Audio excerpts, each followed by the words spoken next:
বন্ধুরা, আজ আমরা পড়ব ইংরাজি সাহিত্যের কিংবদন্তি লেখক উইলিয়াম শেক্সপিয়ারের লেখা ওথেলো নামক দুঃখের নাটক, যেটি লেখা হয়েছিল 1603 সালে এবং প্রকাশ পায় 1623 সালে ফার্স্ট ফোলিও নামক গ্রন্থে। নাটকটিতে আমরা দেখব কিভাবে গল্পের নায়ক ওথেলো সন্দেহের বশবর্তী হয়ে ইয়াগো নামক একজন ষড়যন্ত্রকারী দ্বারা প্রতারিত হয়ে প্রেম করে বিয়ে করা নিজের সুন্দরী স্ত্রী ডেস্টিমোনাকে খুন করে। নাটকটি শুরু করবার আগে নাটকের চরিত্রগুলো সম্বন্ধে সংক্ষেপে জেনে নেওয়া যায়। গল্পের প্রথম চরিত্রটি হলো ব্রাবানসিও। তিনি ছিলেন ইটালির ভেনিস শহরের একজন ধনী সেনেটর বা সাংসদ। তার মা মরা একমাত্র মেয়ে ছিল সুন্দরী ডেস্টিমোনা। ছোটবেলা থেকে তিনি মেয়েকে আদর যত্নে মানুষ করেন, মায়ের অভাব কোনোদিনও বুঝতে দেননি। ডেস্টিমোনা ও বাবার প্রতি অনেক শ্রদ্ধা ও ভালোবাসা ছিল। এই নাটকের নায়ক হলেন ওথেলো, যিনি ছিলেন মুর উপজাতির একজন শক্তিশালী বীর। দেখতে কালো এবং কুৎসিত হলেও তার মন অনেক বড় ছিল এবং সে দারুণভাবে তার অভিযানের গল্পগুলো বর্ণনা করতে। তার সেই গল্পগুলো শুনে ডেস্টিমোনাও তার প্রতি এবং গল্পগুলো শুনে ডেস্টিমোনার মনে ওথেলোর একটা বিশেষ জায়গা তৈরি হয়ে যায়। সম্প্রতি তুরস্কের সাথে এক যুদ্ধে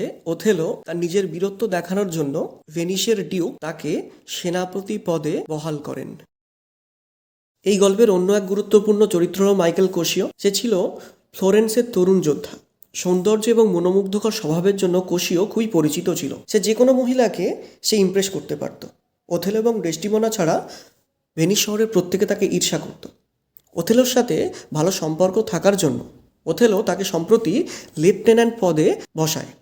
এই লেফটেন্যান্ট পদটি ছিল সেনাপতির পরবর্তী স্থান। এই নাটকের মূল খলনায়ক হলো ইয়াগো।